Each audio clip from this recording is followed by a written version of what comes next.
Budget प्रस्तुत होने के बाद मैं आप सबका हृदय से स्वागत करता हूं, अभिनंदन करता हूं। मेरी दृष्टि में मैं मानता हूं, मैंने इतने लंबे समय से संसद में जो बजट देखे ये बजट सारे समग्र रूप से तो महत्वपूर्ण है ही, लेकिन मध्य वर्ग और महिला शक्ति के लिए ये फोकस बजट लगता है। और मैं मानता हूं कि मध्य वर्ग और महिला शक्ति ने विकास के तौर पर जो योगदान भारत की अर्थव्यवस्था में दिया है उस पर लगातार प्रधानमंत्री फोकस करते रहे। इसलिए मैं आदरणीय प्रधानमंत्री जी का और उनके नेतृत्व में बजट प्रस्तुत करने वाली आदरणीय वित्त मंत्री जी का हृदय से आभार व्यक्त करता हूँ। मेरे पास में 2 मंत्रालय हैं। जल जीवन मिशन मेरे पास है। पिछले वर्ष 60,000 करोड़ रुपया उसके लिए रखा गया था। राज्य सारे मिलकर भी उसका आधा खर्च नहीं कर पाए। उसके बावजूद भी प्रधानमंत्री का जो संकल्प है कि 2024 तक हर घर तक पानी पहुँचे, उससे उस बजट में बढ़ोतरी की गई है और आज हमारे पास इस बजट में 70,000 करोड़ जल जीवन मिशन के लिए है। दूसरा विभाग है मेरे पास जो है वो स्वच्छता का है।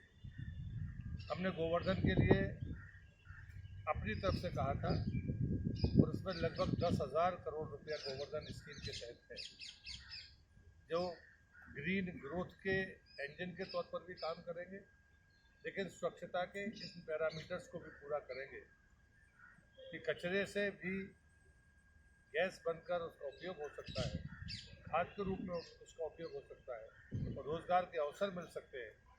और शहरी क्षेत्र को भी इसमें शामिल किया है, ग्रामीण क्षेत्र के क्लस्टर के अलावा। इस बात के लिए भी मैं बधाई देता हूँ।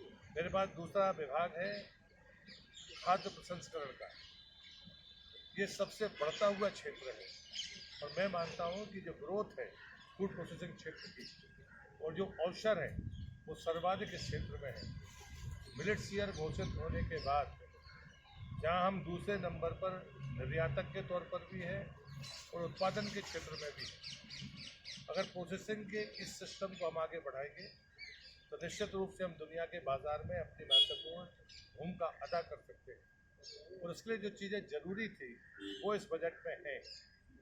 एक तो जो जिसको दक्षिण हम सिरियन भी कहते हैं मोटे अनाज को, उसके लिए जो इंस्टीट्यूट था हैदराबाद में, उसको नेशनल एक्सीलेंस के रूप में भी उसको अपग्रेड करने की बात हुई। दूसरी बात थी कि हमने टॉप से टोटल किया था। पहले सिर्फ प्याज, आलू और टमाटर था।